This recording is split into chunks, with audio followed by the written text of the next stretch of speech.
You want a scandal? Well, Bill de Blasio's got one on his hands. I can't make this stuff up here. Eating pizza. Staten Island on Friday using a fork and knife. Well, photos of de Blasio going to the utensils posted on Twitter and prompted mock outrage on several blogs, social media websites. De Blasio later explained that he eats pizza the way they do in Italy. He starts with a knife and fork, then uses his hands. There he is. Oh. He also noticed that his slice had a lot of toppings. What? Now, first of all, Dominic, honestly, please go to someone else on this one. Please go to someone else on this one. Bored here? The people are giving a hard time. I'm going to Sylvia's and have some soul food after this. No. Can I just, for the sake of part of it? No, we're really talking about this. No, but it made the gate, and that's the point of the segment. It made the post. I saw a picture in the post, but I mean, he's on Staten Island. That's the way he eats his pizza. I mean, just for the sake of my partisanship, Ralph, can we run the clip? Because this came up a couple of years ago also in the prelude to the 2012 presidential election.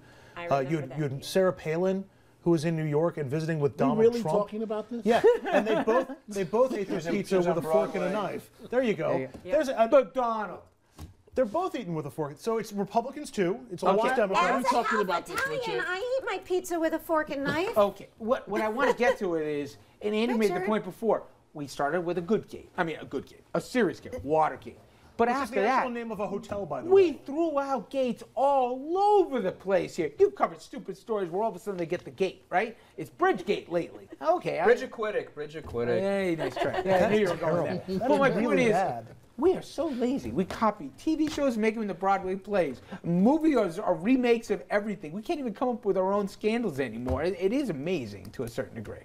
No, I'm not first this time, right? Can we move on from this one? We're done with this one. I know where you want to go. You know, there were 3 different trooper gates, by the way, because I was researching this whole thing. There was Bill Clinton had a trooper gate, Elliot Spitzer had a trooper gate, and Sarah Palin had a trooper gate. You would have liked if you stopped after the first two. 2 out of 3 are Democrats there, right? All right, and I got another gate for you. Do you remember what he did with Spitzer before with the petitions? I remember that, right? I hope you guys some press. Well, he's on another one here.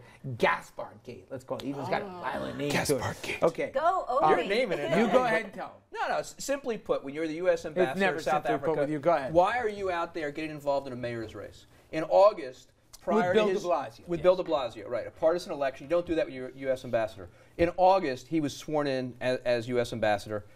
At that point, de Blasio wasn't above 30% yet. The first polls, I think, had him at 30 at the end of August. So he continued to be the manipulator of this campaign and strategist of the campaign. And then he tweets about it after he's at the inauguration when people bring up these issues. And he says, I'm staying away from this. I'm just watching from afar at this point. His gaze in New York at that point.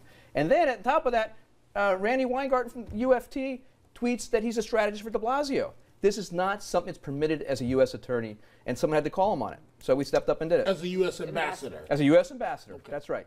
And he's tweeted about this too. You forwarded me. You were kind enough to forward me his tweets. Yes, and he stepped up and he's running away from this. He had an article he used the State Department for on Friday, try to run away from this story and try to say, oh, it's just friends. Is this illegal? Yes. What is it? But wait now. I've known Patrick for over 20 years. Sure. And he happens to be personal friends with Bill de Blasio That's perfectly fine. and all the people that he's talking about. Personal friendships. But when you exchange your conversations, have exchanges with people that are your friends about various things is one thing. But when it's reported that you brokered a deal between de Blasio and Thompson, that's what's reported in the media. To pull Thompson out of the race at that point. It doesn't make it true. And that was reported. He admitted along the way. What, are you saying something with the media sometimes says something I'm not sure? How dare you? He admitted along the way how close he was with de Blasio at this point. There were reports from numerous council members that wouldn't go on the record because they're too scared of this administration. Oh, so they won't confirm. And they wouldn't go on the record and admitted that he was calling them about the speaker's race. You know, this is I know what I'm getting for next year. I'm going to get him a giant spoon because he loves syrup. Who's investigating this? The Obama White House? The Office of Special Counsel. Reports to? They're an independent agency, part of the executive branch. So the Obama White House. That's what it will be at the end of the day. And Gaspard's an Obama friend. And he used to work at the White House, too. He's a personal friend. So let's see how real they are about the investigation. Uphill battle, they'll do, okay? you'd say, you think, for this uphill battle, slightly? We'll have to wait and see. All right. We'll have to wait and see. But how do you have all these actions that occur one after the other where a U.S. ambassador... I don't know. I love him. He loves to stir it up. All right. Now, if you saw the Golden Globes last night, you see any of it? Pretty dresses? A little bit. I saw the dresses, Okay. then I went to sleep. Well, did you see what Mr. Ronan Farrow had to say? Well, I you're going to did. want to hear this because there was a loving tribute to Woody Allen, but not so much from one of his children. We'll talk about that after this.